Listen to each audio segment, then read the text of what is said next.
Welcome to episode 168 of the Rated Control Show, sponsored by amainhobbies.com, the one-stop RC hobby store.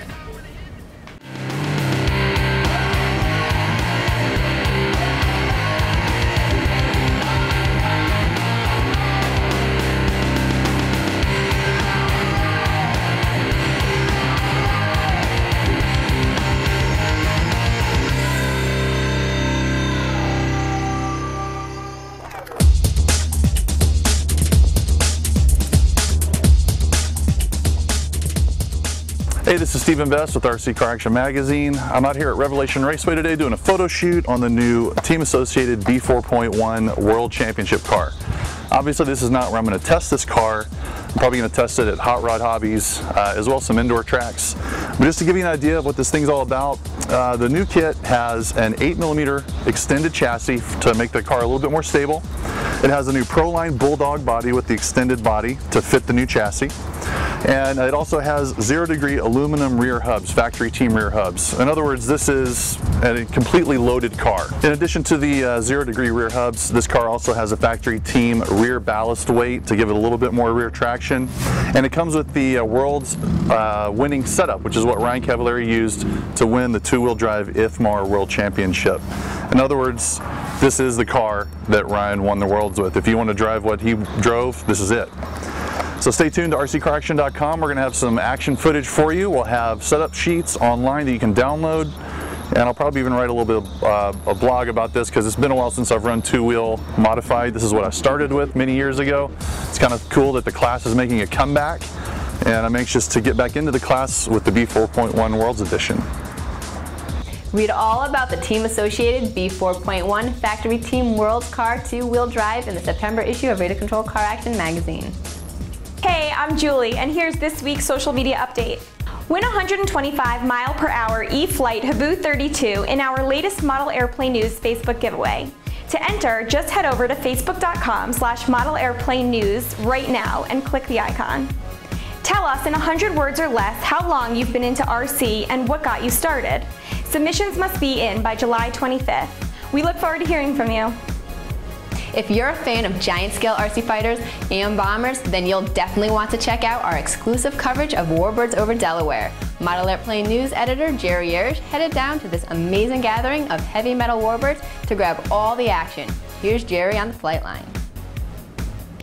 Well, thanks, Hope. Well, we're here at the 2012 Warbirds over Delaware Fly-In, and I have to tell you, this is one of the best places that you're going to see if you like bombers and fighters. There's World War I and World War II airplanes from 60 size all the way up to 1/3 scale and even bigger. So let's go down the flight line and see what we can find.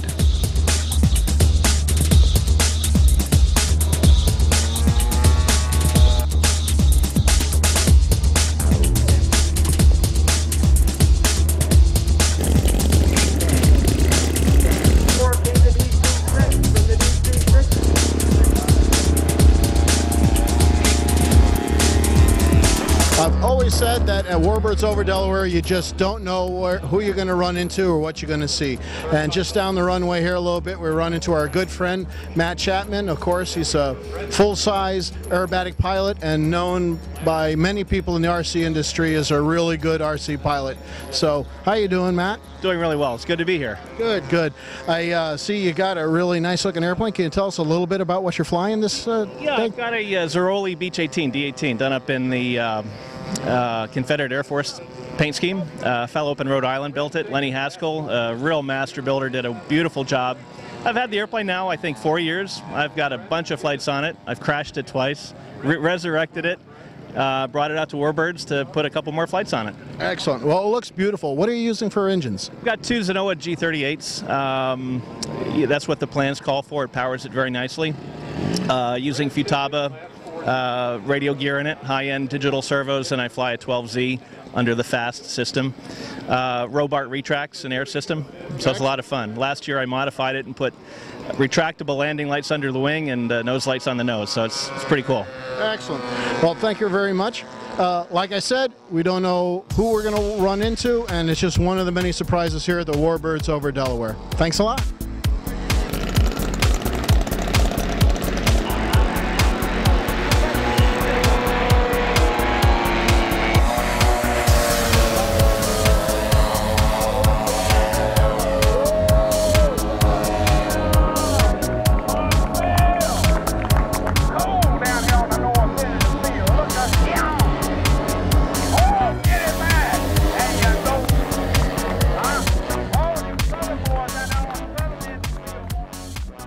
This week's question comes from Rich in Jacksonville, Florida.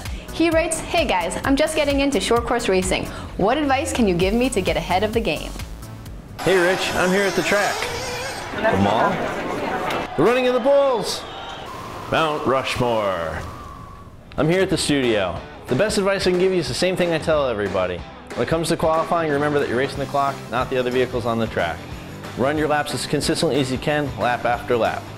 When it gets to the mains though, remember it's on like Donkey Kong, and while you're fighting for position, it's faster to be patient than to try and pass someone early. If you crash, you're going to need to get marshaled, and that takes a lot longer than waiting for the right time to get by them. Good luck, and remember that slower is faster. This week's Deal of the Week on AirAgeStore.com is our RC Nitro Pit Guide. This must-have reference is perfect for everyone from fun runners to hardcore racers. As a Deal of the Week, it's 50% off retail price.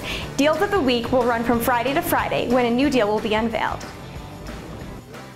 Hey, this is Stephen Best from RC Car Action, and I'm here with Daniel Lewis, the CEO of Techno RC. Techno RC is probably best known for its electric or nitro to electric conversions and its drive shafts, but Daniel's brought us out something today that's a little bit more than that. Daniel, tell us what you brought for us. So what we have here is our brand new 8-scale electric buggy. It's been designed from the ground up to be an 8-scale electric buggy. We pretty much used everything that we learned in the conversion process over the last 5 years and put it into a single car here.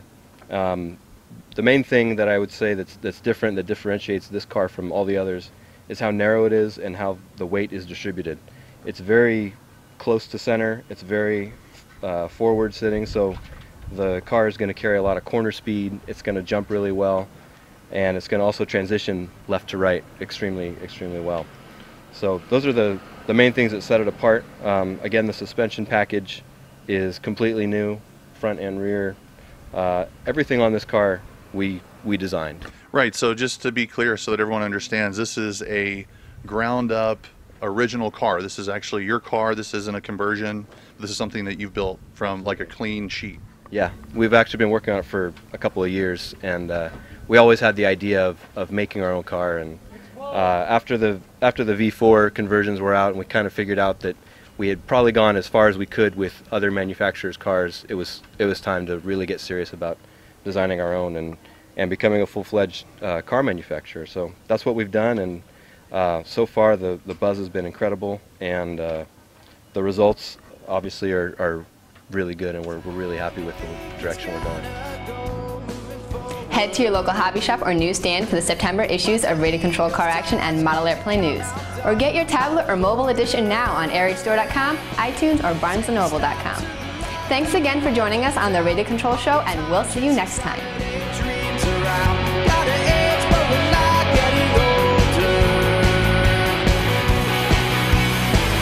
Nothing burns like the words we say.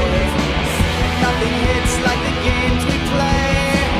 Don't you think that this life has another day? All together now. Sponsored by AMeanHobbies.com, your one-stop RC hobby store. All together.